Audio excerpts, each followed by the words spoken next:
अन्नपूर्णा भांडारेर नतून नियम 3 तारिखेर पर जारा एखोनो बैंक अ্যাকাউন্টে टाका पानনি तादेर अ্যাকাউন্টে कबे नागाद टाका ढुकबे এইমাত্র खुशिर खबर दिए जानिए दिल मुख्यमंत्री शुभेन्दु अधिकारी। हाँ बंधुरा मुख्यमंत्री शुभेन्दु अधिकारीर तरफ थेके कि जानानो हयेछे आजकेर এই ভিডিওতে আপনাদেরকে এই বিষয়ে একদম বিস্তারিতভাবে জানিয়ে দেব। তো আশা রাখবো ভিডিওটিতে আপনারা প্রত্যেকেই প্রথম থেকেই শেষ পর্যন্ত সঙ্গে থাকবেন। তো বন্ধুরা এই মুহূর্তে আমাদের সামনে যে প্রতিবেদনটি উঠে এসেছে সেই প্রতিবেদনে কি বলা রয়েছে সেটি আপনাদের আগে জানিয়ে দিই, তারপর আরও বেশ কিছু ইম্পর্টেন্ট এবং গুরুত্বপূর্ণ আপডেট রয়েছে অন্নপূর্ণা ভান্ডারকে নিয়ে, সেগুলো আপনাদেরকে জানাবো। দেখুন, মহিলাদের আর্থিক সহায়তার জন্য চালু থাকা লক্ষ্মীর ভান্ডার এবং নতুন রূপ পাওয়া অন্নপূর্ণা যোজনা নিয়ে উপভোক্তাদের মধ্যে তুমুল ব্যস্ততা তৈরি হয়েছে। সরকারি অনুযায়ী অন্নপূর্ণা যোজনার আওতায় প্রতি মাসে 3000 টাকা এবং পুরনো লক্ষ্মীর ভান্ডার প্রকল্পের আওতায় 1500 টাকা সরাসরি ব্যাংক অ্যাকাউন্টে ট্রান্সফার করানোর কথা জানিয়েছিল মুখ্যমন্ত্রী শুভেন্দু অধিকারী। কিন্তু গত জুন থেকে বহু নারীর অ্যাকাউন্টে এই অর্থ ঢুকতে শুরু করলেও এখনও একটি বড় অংশ নিজেদের প্রাপ্য টাকা পায়নি। এই পরিস্থিতিতে নিজেদের আবেদনের বর্তমান অবস্থান ও স্ট্যাটাস জানা অত্যন্ত জরুরি হয়ে পড়েছে। কিন্তু দেখুন, অন্নপূর্ণা ভান্ডার প্রকল্পের যে ওয়েবসাইট রয়েছে সেই ওয়েবসাইটের ট্র্যাক অ্যাপ্লিকেশনের স্ট্যাটাস করলে এখনো পর্যন্ত স্ট্যাটাস কিন্তু চেক করা যাচ্ছে না। আপনারা কিন্তু নিজেদের মোবাইল নাম্বার আধার কার্ড দিয়ে স্ট্যাটাস চেক করতে পারছেন না। যদি চেক করতে পারতেন তাহলে তো বুঝতেই পারতেন যে আপনার প্রসেসিংটা, ভেরিফিকেশন যে প্রসেস সেটা কত দূর রয়েছে, কি অবস্থায় রয়েছে সেটা কিন্তু বুঝতে পারতেন। তবে এই মুহূর্তে সমস্ত পশ্চিমবঙ্গের মহিলাদের জন্য খুশির খবর দিল মুখ্যমন্ত্রী শুভেন্দু অধিকারী। দেখুন, যারা 3 তারিখে টাকা পেয়েছেন 29 লক্ষ উপভোক্তাদের ব্যাংক অ্যাকাউন্টে অন্নপূর্ণা ভান্ডার প্রকল্পের 3000 টাকা পাঠানো হয়েছে, এটা আপনারা প্রত্যেকেই জানেন। এখনো পর্যন্ত লক্ষ লক্ষ উপভোক্তা রয়েছে, মহিলা রয়েছে যাদের ব্যাংক অ্যাকাউন্টে এই প্রকল্পের 3000 টাকা পাঠানো হয়নি। অনেকে আপনারা কমেন্ট করেছিলেন আমাকে যে দাদা আমি তো 1 তারিখে ফর্ম জমা দিয়েছিলাম আমার মায়ের, বা আমি তো 2 তারিখে ফর্ম জমা দিয়েছি এখনো পর্যন্ত কেন তাহলে 3 তারিখে আমার টাকা ঢোকেনি, 4 তারিখ হয়ে গেল, 5 তারিখ হয়ে গেল, এখনো পর্যন্ত কেন আমরা টাকা পেলাম না, এই নিয়ে অনেকে আপনারা কমেন্ট করছিলেন। দেখুন, এই মুহূর্তে শুভেন্দু অধিকারীর তরফ থেকে স্পষ্ট জানিয়ে দেওয়া হয়েছে আপনারা ফর্ম জমা দেওয়ার 7 দিনের মধ্যে আপনার ভেরিফিকেশন প্রসেস কমপ্লিট করে, সমস্ত প্রসেস কমপ্লিট করে উইদিন 7 দিনের মধ্যেই আপনার প্রকল্পের অর্থাৎ এই প্রকল্পের 3000 টাকা ডিবিটির মাধ্যমে ব্যাংক অ্যাকাউন্টে ট্রান্সফার করা হবে।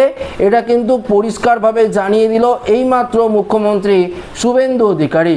তো দেখুন, প্রথমত আপনি যদি ফর্ম জমা দিয়ে থাকেন 2 থেকে 3 দিন হয়ে গেছে বা 4 দিন হয়ে গেছে, 1 সপ্তাহ আপনাকে ওয়েট করতে হবে বা 2 সপ্তাহ আপনারা অপেক্ষা করলেন, তারপরেও যদি এই প্রকল্পের টাকা না ঢোকে তাহলে অবশ্যই আপনারা ব্যাংক অ্যাকাউন্টের যে পাসবুকটা রয়েছে সেটা একবার ব্যাংকে গিয়ে আপডেট করিয়ে নেবেন।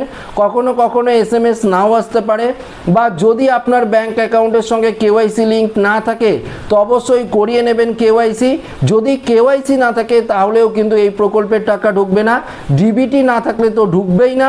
পাশাপাশি দেখুন, এখানে বলা হয়েছে আপনার মোবাইল নাম্বার, আপনার আধার কার্ডের নাম্বার এবং ডিবিটি যে লিঙ্ক করবেন 80 মোবাইল নাম্বারের মাধ্যমে সমস্ত কিছু লিঙ্ক কিন্তু করতে হবে। যদি না করেন তাহলেও কিন্তু এই প্রকল্পের টাকা আপনারা ব্যাংক অ্যাকাউন্টে পাবেন না। বিশেষ করে দেখুন, আপনার নাম যদি এসআইআর থেকে ডিলিট হয়ে থাকে, আপনারা যদি তাও ফর্ম ফিল আপ করে জমা দেন, বা আপনি ট্রাইব্যুনালে রয়েছেন কিন্তু আপনি ট্রাইব্যুনালে আবেদন করেছেন, আপনি ট্রাইব্যুনালে আবেদন করার পর আপনার ফর্মটি রিজেক্ট হয়েছে বা ট্রাইব্যুনালে রিজেক্ট হয়েছে এসআইআর, সেক্ষেত্রেও যদি আপনি ফর্ম জমা দিয়ে থাকেন তাহলেও আপনারা এই প্রকল্পের টাকা পাবেন না। এটা কিন্তু স্পষ্টভাবে জানিয়ে দিয়েছে মুখ্যমন্ত্রী শুভেন্দু অধিকারী। দেখুন, এই মুহূর্তে অফলাইন অনলাইন 2 প্রসেসেই ফর্ম ফিল আপ চলছে। আপনারা প্রত্যেকেই জানেন যে এই মুহূর্তে অঙ্গনওয়াড়ি কর্মী এবং আশাকর্মীদের মাধ্যমে ফর্ম দেওয়ার যে কাজ সেটা শুরু হয়েছে। বিভিন্ন পঞ্চায়েত অফিস, বিভিন্ন পৌরসভা অফিস এবং বিডিও অফিস, ব্লক অফিসে ফর্ম দেওয়া হচ্ছে এবং জমা নেওয়াও কিন্তু হচ্ছে। তো যারা এখন জমা করছেন সমস্ত কিছু ডকুমেন্টস দিয়ে বা আপনার সমস্ত কিছু ফর্ম ফিল আপটা সঠিক করে যদি আপনারা ভালো করে জমা করে থাকেন, উইদিন 7 থেকে 10 দিন এর মধ্যেই আপনার ভেরিফিকেশনটি কমপ্লিট হবে, আপনার ফর্মটি ডেটা এন্ট্রি হবে, তারপরেই কিন্তু আপনারা এই প্রকল্পের টাকাটি পাবেন। এবং যারা অনলাইনে সাবমিট করছেন, অনলাইনে যারা সাবমিট করেছেন ফর্ম ফিল আপ, অনলাইনে তো সার্ভারের প্রবলেম হচ্ছে, তবুও যারা ফর্ম সাবমিট করেছেন অনলাইনে তাদের ক্ষেত্রে একই প্রসেসে ভেরিফিকেশন হবে। ভেরিফিকেশন প্রসেস কমপ্লিট হওয়ার পর কিন্তু এই প্রকল্পে 3000 টাকা আপনার ব্যাংক অ্যাকাউন্টে পাঠিয়ে দেওয়া হবে।